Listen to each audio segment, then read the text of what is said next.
Assalamualaikum warahmatullahi wabarakatuh. Para pemirsa JTV di studio dan di rumah, kali ini kita akan mendiskusikan tema Al-Quran dan kepemimpinan. Namun sebelum kita lanjutkan, kita persilakan untuk menyampaikan perkenalan dulu. Silakan. Assalamualaikum warahmatullahi wabarakatuh. Waalaikumsalam warahmatullahi wabarakatuh. Saya Muhammad Lutfi Mustafa, dosen studi Islam di Fakultas Psikologi UIN Maulana Malik Ibrahim Malang. Baik. Saya Irfi Nurdiana, dosen manajemen di Fakultas Ekonomi UIN Maulana Malik Ibrahim Malang. Saya Siswanto dari Fakultas Ekonomi UIN Maulana Malik Ibrahim Malang. Saya Mulyadi, guru besar di Fakultas Psikologi dan Bahasa Sarjana UIN Maulana Malik Ibrahim Malang. Baik, terima kasih. Kita lanjutkan. Pak Dr. Lutfi, apa memang ada ayat-ayat Al-Quran yang terkait dengan kepemimpinan atau leadership ini? Ya, baik. Para hadirin dan pemirsa yang mulia, jadi Al-Quran memiliki banyak kaitan dengan kepemimpinan atau pemimpin. Setidaknya salah satunya yang ada di dalam surat Al-Anbiya ayat 73, di mana Allah menjadikan Ibrahim, Ishak dan Yakub itu sebagai pemimpin. Wa ja'alnahum a'immatan yahduna bi amrina wa auhayna ilaihim fi'lal khairat wa iqamas sholati wa ita'az zakat wa kanu lana abidun. Jadi di dalam surat Al-Anbiya ini pemimpin atau kepemimpinan itu yang pertama adalah anugerah dari Allah. Sebab anugerah itu para pemimpin, dalam hal ini para nabi itu, mereka dijadikan sebagai orang-orang yang saleh. Jadi pemimpin itu selain dia merupakan anugerah, juga mensyaratkan kesalehan itu. Nah, dengan bermodalkan sebagai anugerah dan kesalehan itu, maka kepemimpinan di dalam Islam itu harus didasarkan kepada perintah Allah, di mana mereka memberikan arahan, bimbingan, petunjuk kepada orang-orang yang dipimpinnya itu berdasarkan apa yang telah diperintahkan oleh Allah. Yahduna bi amrina. Kemudian wa auhayna fi'lal khairat. Dan seorang pemimpin itu dalam fungsi dan peran kepemimpinannya itu harus mengarah kepada best practice. Jadi fi'lal khairat itu adalah amalan-amalan terbaik. Wa iqamas shalah wa itaz zakah. Dan tentu saja seorang pemimpin itu juga adalah orang-orang yang dalam konsepsi Al-Quran itu harus mendirikan sholat dan menunaikan zakat. Nah, ini tentu nanti pengertiannya di dalam praktek kepemimpinan itu bukan dalam semata-mata sholat sebagai ibadah ritual dan zakat sebagai ibadah sosial, tetapi menyesuaikan terhadap fungsi-fungsi kepemimpinan di dalam organisasinya. Terima kasih Pak Dokter. Kita lanjutkan ke Dr. Ilvi. Bu Dokter, tadi sudah disebut banyak terkait dengan kepemimpinan dalam Al-Quran. Supaya kepemimpinan ini efektif itu bagaimana? Ya, terima kasih. Kalau kita mengacu kepada teori modern yang baru berkembang di abad 20 sampai sekarang, sebenarnya semuanya itu sudah ada dalam Al-Quran. Nah, pengembangan teori kepemimpinan itu sebenarnya mencari teori yang paling efektif. Bagaimana sih menjadi seorang pemimpin yang berhasil? Nah, ternyata itu sudah dijelaskan dalam Al-Quran. Nah, kalau kita lihat surat Al-An'am ayat 165, sebenarnya menjadi pemimpin itu adalah sebuah ujian. Nah, kenapa menjadi sebuah ujian? Karena ternyata ada hal-hal yang harus dilaksanakan sebagai seorang pemimpin agar kepemimpinan itu efektif. Sebagaimana yang dijelaskan dalam Al-Quran kepada Nabi Dawud, Ya Dawud, wahai Dawud, inna ja'alnaka khalifah fil ard. Aku jadikan kamu. Ini menggunakan kata inna, bukan ini. Kalau kepada Nabi Adam itu menggunakan kata ini. Nah, dijadikan sebagai khalifah itu untuk apa? Ini yang Nabi Dawud diperintahkan oleh Allah, fahkum bainan nasi bil haq wala tattabi'il hawa. Jadi di situ Nabi Dawud diingatkan oleh Allah untuk memperlakukan secara adil kepada para pengikutnya. Karena beliau ini bukan hanya sebagai nabi yang diangkat langsung oleh Allah, tetapi juga diangkat oleh masyarakat karena sebagai penguasa Baitul Maqdis atau Palestina pada saat itu. Itu artinya bukan memakai ini, tetapi inna. Kami. Karena dijadikan nabi oleh Allah dan dijadikan penguasa Baitul Maqdis oleh masyarakatnya. Maksudnya melibatkan masyarakat itu, apakah Allah berunding juga dengan masyarakat? Tidak, karena itu ada dua hal kepemimpinan. Jadi bukan hanya untuk nabi saja harus berlaku adil dan tidak mengikuti kemauannya sendiri, tetapi harus bermusyawarah. Di ayat yang lain nanti juga dijelaskan banyak tentang bagaimana agar kepemimpinan itu efektif. Wala tattabi'il hawa tadi seperti apa? Bukan hanya hawa nafsu, tetapi keinginannya sendiri tanpa melibatkan bawahannya atau pengikutnya. Karena Rasulullah sudah memberi contoh. Rasulullah selalu melibatkan para sahabatnya dalam mengambil kebijakan-kebijakan penting. Sekalipun itu ada kesalahan. Seperti yang terjadi pada perang Uhud. Sebelum perang itu sudah musyawarah. Tetapi kenapa kalah? Nah, karena ada human error. Rasulullah tidak marah. Jadi yang error harus ditinggal ya? Tidak, harus malah didekati. Fabima rahmatim minallah laupun ya. Jadi karena rahmat error Allah, tetap diikutkan meskipun error. Error di sini maksudnya adalah berbuat kesalahan. Kalau ada bawahan kita berbuat kesalahan, maka tidak boleh kita salahkan dan kita hukum begitu saja. Tetapi harus didekati dengan lemah lembut, kasar, tidak boleh keras. Jadi seorang pemimpin harus bahasanya halus, tidak suka marah misalnya, tidak suka cemberut misalnya. Iya, seperti Pak Rektor lah. Saya kira Mas Rektor ini juga seperti itu seperti ya. Mas Rektor. Nah, kemudian sebelum itu juga dikatakan fa'fu anhum. Selalu maafkanlah mereka. Jangan sampai terbersit ada dendam. Artinya tidak boleh dendam. Tidak boleh. Karena kalau kita dendam, kalau kita melakukan hal yang kasar, mereka akan menjauhi kita. Terima kasih Bu Dokter. Luar biasa. Pak Lutfi dan Bu Ilvi telah mengungkap justru dari Al-Quran memberi bimbingan bahwa para pemimpin harus menjadi teladan, menjadi orang baik, tidak boleh dendam, tidak boleh berkata kasar, bahkan sedikit pun tidak boleh membalas kejelekan yang dilakukan oleh orang lain. Dan ini sangat ideal, mudah-mudahan kita semua bisa seperti itu. Baik para pemirsa, kita lanjutkan. Pak Doktor, di manajemen, karena leadership ini bagian manajemen ya, ada tidak teori-teori yang terkini yang betul-betul efektif dalam menjalankan kepemimpinan yang tentu bisa sinergi sesuai dengan ayat Al-Quran? Ya, terima kasih Prof. Di dalam teori kepemimpinan itu ada beberapa pendekatan yang disampaikan oleh pemateri sebelumnya, itu menunjukkan bahwa kepemimpinan itu bisa dilihat dari sisi karakteristik dari seorang pemimpin. Dengan karakteristik yang dimiliki memang mempunyai peluang penting untuk bisa mempengaruhi followernya, pengikutnya.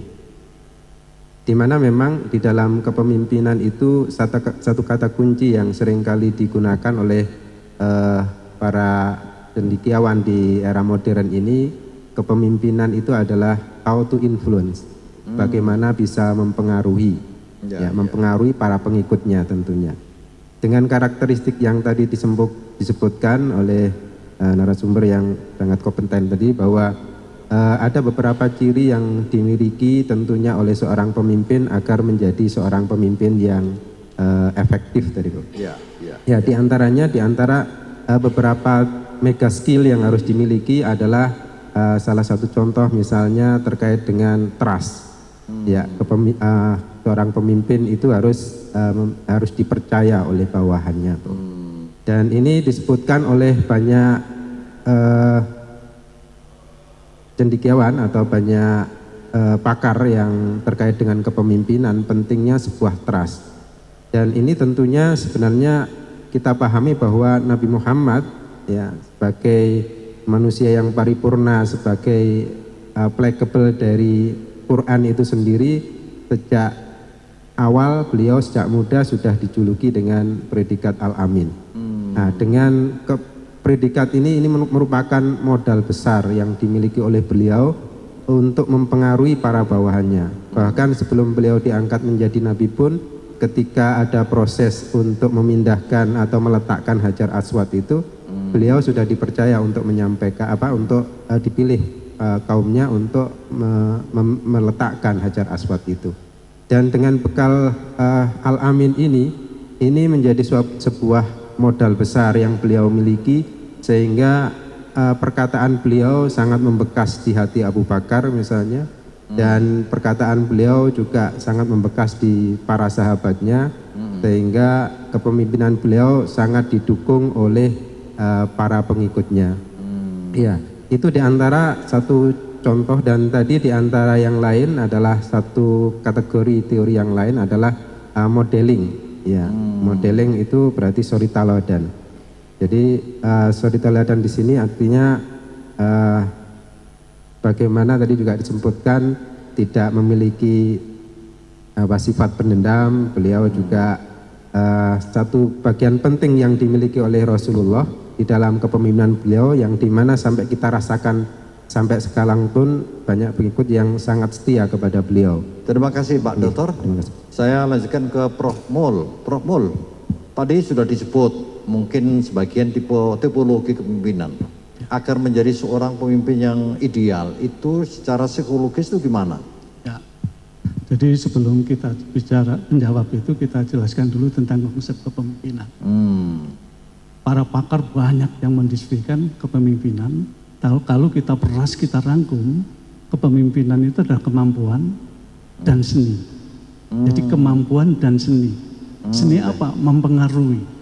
Setelah mempengaruhi apa? Menggerakkan, mengarahkan, memberdayakan sumber daya manusia dalam mencapai itu tujuan. Nah, sumber daya di sini adalah ada pemimpin, ada bawahan yang dipimpin.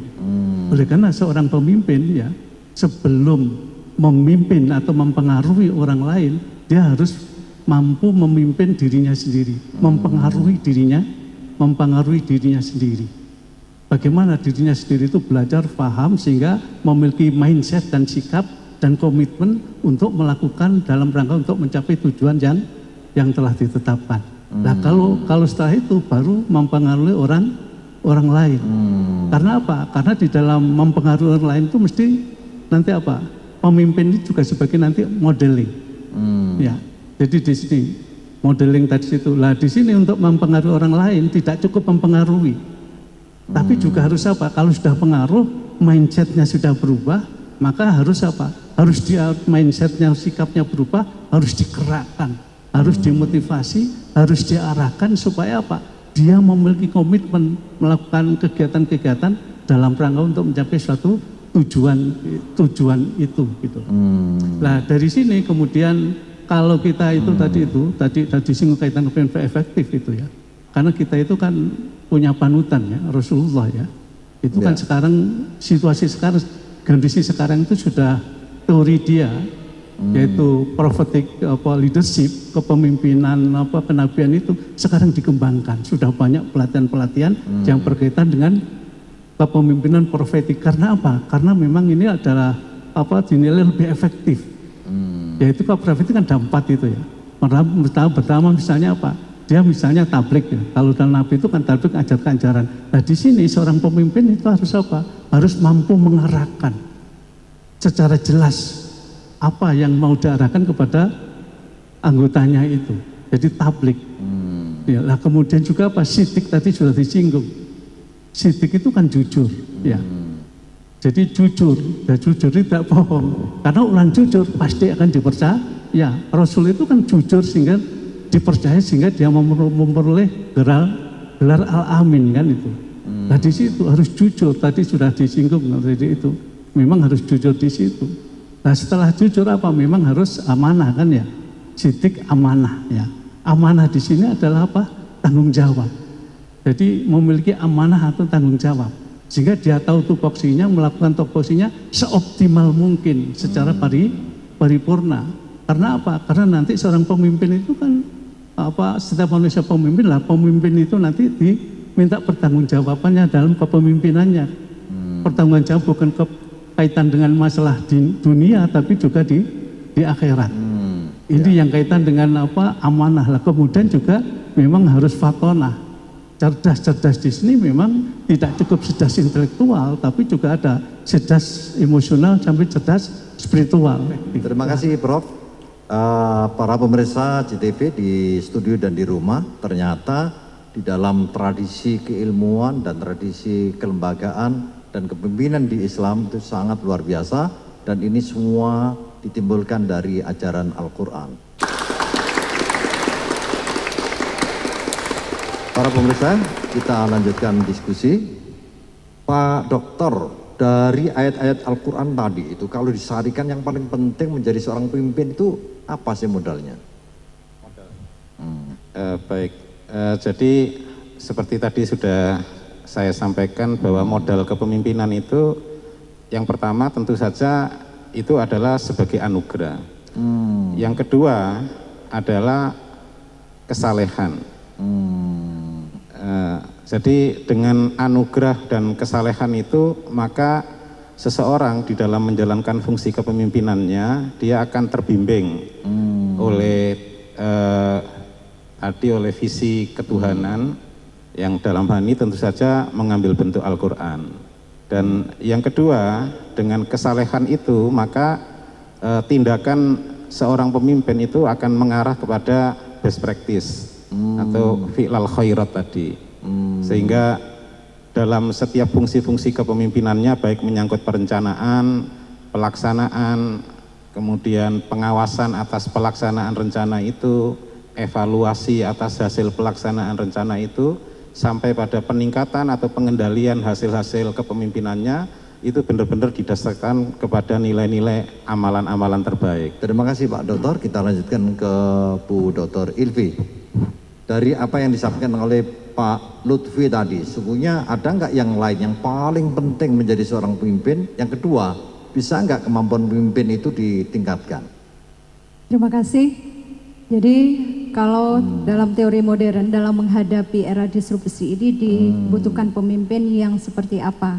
Nah ini sebenarnya Al-Quran dan hadis sudah memberikan banyak jawaban. Jadi yang paling berkembang, paling mutakhir adalah kepemimpinan spiritual.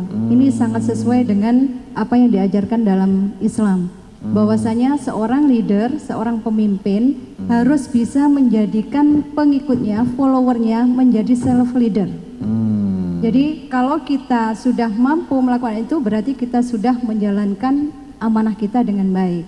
Super leader, nah super leader ini mampu menjadikan followernya menjadi self leader. Ini sudah digambarkan oleh Rasulullah. Ala kullukum ra'in wa kullukum mas'ulun an ra'iyatihi. Jadi setiap kamu, setiap manusia, setiap individu itu adalah pemimpin. Jadi bahasa modernnya sekarang baru dikembangkan di abad 20, di abad 21 yaitu self leader. Nah, ini yang tentu saja yang dibutuhkan di era disrupsi ini. Karena di era disrupsi ini luar biasa gejolaknya, volatility-nya, uncertainty-nya, ketidakpastiannya, kompleksiti persoalannya, dan juga ambiguitasnya sangat-sangat tinggi di era disrupsi. Karena terima kasih. Mungkin Pak Dokter, tadi sudah disebut oleh Dr. Ilvi. Jadi di era disrupsi ini perubahan yang luar biasa. Agar pemimpin itu tetap lead, ya, tetap mengarahkan, menarik itu bagaimana caranya? Terima kasih. Terkait dengan isu kepemimpinan itu memang ada dua pendapat, Prof. Jadi apakah pemimpin itu dilahirkan, leader is born, atau leader is created, atau pemimpin perlu dikreasi. dalam era disrupsi ini tentunya kita tidak hanya mengandalkan bahwa orang punya karakteristik seorang leader saja, tapi perlu ada sebuah upaya untuk terus meningkatkan skill, mega skill yang harus dimiliki dalam rangka untuk bisa influence tadi. Ya. Jadi penting untuk meningkatkan dirinya dengan smart ya, cepat. Kalau enggak cepat ditinggal ya. Iya, Bro. Ya, terima kasih Prof. Mul. Gimana supaya seorang pemimpin ini tetap bisa melakukan sesuatu yang terbaik dan tidak membuat gejolak bagi yang lain? Bagaimana itu cara psikologis? Ya, di sini ini mungkin ada ini kaitan, saya jawab bersama kaitan dengan penelitian saya. Saya melakukan penelitian tentang perilaku kepemimpinan dalam melakukan inovasi di lembaga pendidikan itu. Nah, di situ memang ada beberapa harapan, ya, harapan bawahan terhadap pemimpin dalam melakukan inovasi misalnya. Maka di sini memang pertama itu bahwa pemimpin itu harus harus memiliki komitmen, dan komitmen harus konsisten. Walaupun ada tantangan-tantangan, bagaimana menghilangkan tantangan itu? Komitmen terus dan komitmen dan konsisten itu. Kemudian yang kedua itu adalah pemimpin itu harus memberikan arahan yang jelas apa yang dimaui oleh pemimpin, visi misi begitu. Nah, setelah itu pemimpin itu adalah harapannya itu adalah sebagai model, sebagai panutan. Jadi uswah hasanah. Jadi contoh, ya. Sehingga seorang pemimpin di sini tidak bisa hanya ngomong tapi tidak memberikan contoh di dalam bentuk harus dilakukan apa yang dipikirkan ya. Iya, bukan hanya memikirkan saja. Itu di situ. Lah kemudian memberikan trust kepada bawahan. Sehingga di sini seorang pemimpin di sini adalah tidak semua di itu, tapi sebenarnya ada pembagian sebagian fungsinya, tupoksinya diarahkan di bawahan itu. Nah, kemudian yang keempat, ya, nanti kita lanjutkan diskusi kita di tahun depan. Mudah-mudahan para pemirsa JTV di studio dan di rumah, ternyata apa yang kita pelajari dari Al-Quran sesuai dengan tuntutan sekarang, di mana di era disrupsi ini perubahan yang luar biasa, bukan hanya per hari, bukan hanya per jam, tapi per detik itu ada perubahan. Dan seorang pemimpin dituntut untuk cepat berubah. Kalau tidak akan bisa memimpin, dan tidak akan ada perubahan, dan tidak akan ada capaian tujuan yang telah ditetapkan. Saya kira cukup dan saya akhiri. Assalamualaikum warahmatullahi wabarakatuh.